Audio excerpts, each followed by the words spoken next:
Just a few years ago, Mali was considered a beacon of democracy. All that changed after coup in March 2012. Renegade soldiers stormed the presidential palace in Bamako and toppled the then democratically elected president Amadou Toure. The soldiers were protesting at what they described as neglect by the government, which had sent them to stem an advance by Tuareg rebels in the countries.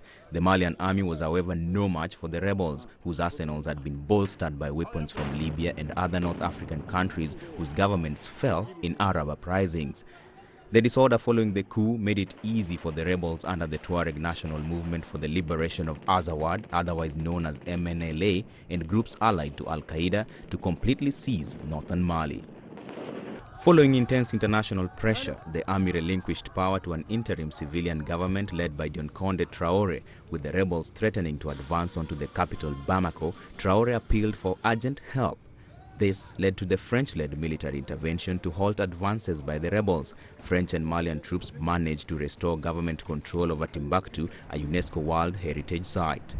The French campaign at the time broke the months-long occupation of the northern Mali by Al-Qaeda-linked groups. West Africa's regional bloc ECOWAS sent troops to help contain the Islamist rebel groups. The UN Secretary-General also unanimously approved the creation of a 12,600-strong peacekeeping force for Mali starting on July 1st. France began withdrawing its 4,000-strong force with plans to have only 1,000 troops by the end of 2013. Mali's north continues to pose serious security concerns. According to the UN Refugee Agency UNHCR, over 500,000 people remain internally displaced or in refugee camps in neighboring countries.